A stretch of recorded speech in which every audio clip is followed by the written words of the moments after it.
Hey, what's going on, guys? It's WWG Hammer, and we're doing something new today. There's this new game called War Thunder. It's a new game. I think I don't know. I guess you can call it an MMO flying game. So think of it as a World of Tanks. You know, that whole sort of genre. You know, where people they buy their tanks and stuff like that. It's basically this, except you fly airplanes, and I'm just gonna give you a lowdown. It's sort of like an introduction to new people. I'm still pretty new. I'm like only level 3, but it's like I'm gonna show you down the basics of what to do when you first download this game, and yeah, make sure you have fun while doing it.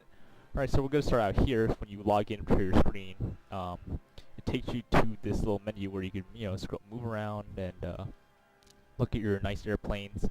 And down here, it's well, let's see, 6 tabs. Yes, there's 6 tabs with different nation names on them. So right here, it's the good old USA, and it's basically within the USA tab for the U.S. Air Force tabs. You could this is the planes that you have that are I guess in your inventory, I guess, or your hangar, and you could use these when you enter a match. This research tab right here, it allows you to buy new planes after you rank up, and up here, this lion thing with the 27,129, those are silver lions. Basically, that's the main currency. Golden eagles, it's the premium currency. When you buy subscriptions, there's your profile. Here's all your stats, skins. And you can actually get, it's really cool, but you can actually do skins. What you call it? Alright, and if you keep scrolling over the tabs, hold on, let me see if I can get out of here.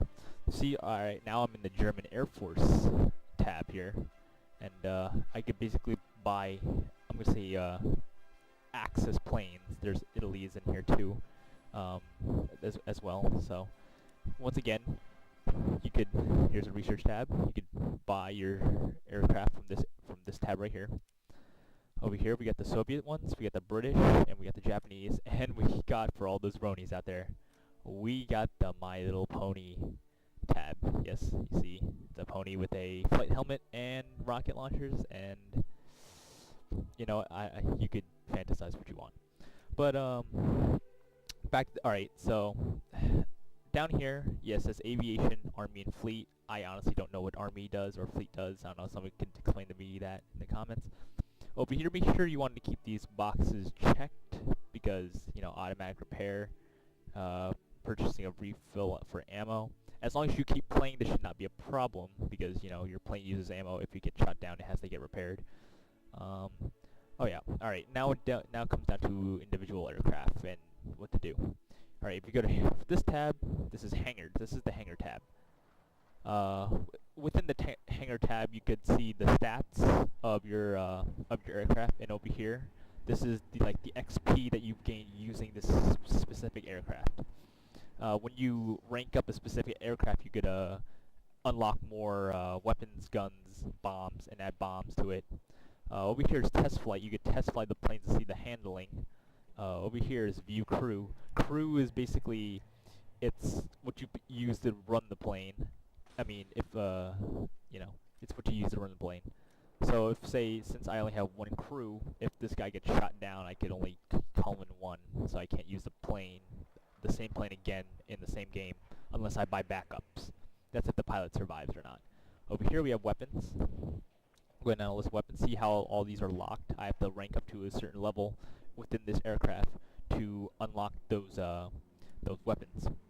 Information, it's basically historical information about the aircraft itself. Paint. This is what I think is really cool. As you can see, this is my F2, my F2 Buffalo, and it has a Tiger Shark's paint job on it. So over here, decal slots. You could add you could paint your plane the way that whatever you want.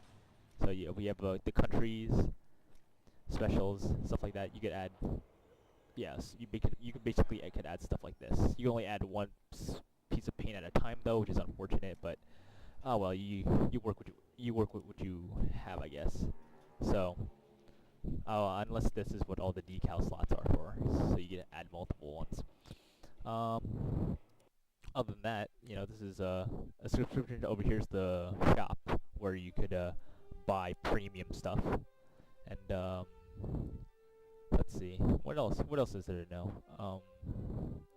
Oh yeah, for some reason, since this game it shows your. I have no idea why I have Santa Claus on my airplane, but or Mrs. Claus on my airplane. Merry Christmas, guys. But it also keeps track of your frames, stuff like that. And oh yeah, one note here. If you see the tabs, each single Air Force has its own like ranking up tab. So if you're a level 2 in the U.S. Air Force, you can't be a level 2 in all the other Air Forces. You have to rank them up individually. But I have a personal preference. I like the U.S. Air Force the best, of course. And oh, it's called the Ponyland Air Force. I didn't know that.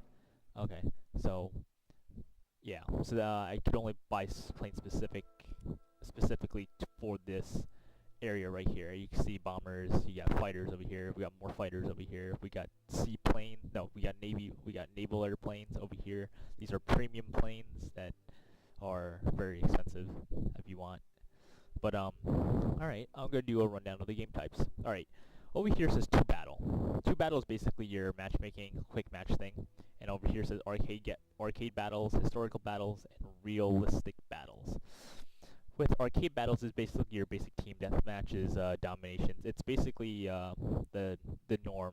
It's what you expect from a multiplayer shooter. Historical battles is basically takes place during history, and you have basically everybody's on a single team. Like I have a feeling that everybody's on a single team, or there's 2 different teams. I'm not sure. Oh yes, it is. One side, depending which countries are in the conflict. The United States versus Japan, or United States versus Germany. There'll be 2 sides, and the players will be divided amongst them. And they'll fight over control of the might be able to change history and stuff like that. Also in this mode is a disclaimer for those that want to play it. It is more realistic than the arcade battles. Basically, arcade battles, it's what you call it? It's not very specific. I mean, it's not as realistic as the historical battles, because in historical battles, you could only fly aircraft from that certain country that you're sighted on. In arcade battles, you play as anybody. But also in arcade battles, historical battles. But hold on, I lost my words for a second. In historical battles, it's way more realistic. Planes can run out of fuel, they get spin out, and if you bank sharply with a plane that can't really bank sharply, your wings will rip off, which would be very unfortunate. In realistic battles, and I think it's the same concept as historical battles, except that you're playing on multiplayer maps. I'm guessing, I haven't played these before. I mean, you have to go through the tutorials in order to actually unlock those. I don't know. It's whatever. You can also do cooperative stuff here. You go to missions, and you see all a list of servers, and it's basically people like working themselves. I don't know what mission editor is. I guess it's you make your own scenario, not like physically your own scenario, but yeah, you could add that to the list, and people can join you and help you out, and can have a bunch of fun. Other than that, that's pretty much what is War Thunder, which is basically World of Tanks, but with airplanes. So, I mean, you guys should really check this. Oh yeah, before another disclaimer, I guess, is game controls. Oh, oops, that's not how you do it. Here it is. Oh yeah. Wait, I think it is. Controls. All right, controls. When I first got this game, I was using realistic controls. Basically, you had this small circle on your screen, and you basically use the mouse to fly the airplane, but it was way more complicated. It was a more complicated way of flying the aircraft. Realistic controls is more better for joysticks. Simplified controls is basically, I don't know what it does. It does something. It's basically the realistic controls but simplified. You don't really need um, a joystick, and with this, it allows you to assign controls to this, like a normal thing. Mouse aim, it's something. It's what I use. It makes flying way more easier. It's for beginners actually. So if you move the mouse around, your plane will go in that direction. That's what it basically is. And full aircraft control, you're basically flying a real airplane. But for new people, or if you feel like this is more comfortable for you, I would suggest mouse aim. If you want, the upgrade, if you want to test your skills, I guess go with simplified controls. And if you are really hardcore, you can go realistic control or full aircraft controls. So and I want to put that in because I have a feeling that people are, when they get into the games, they're wondering why is my plane doing this and why is it so hard to fly. That's what I thought, and I realized that I wasn't flying as well. Other than that, so that's pretty much what War Thunder is. So, you guys should check this game out. It's pretty much like World of Tanks. If you're a big fan of World of Tanks, then this game is a game for you. I mean, it's a whole lot of fun, and I don't know. I'll probably make some videos in this one. So this is WWG Hammer. So, and I guess I'll see you guys later.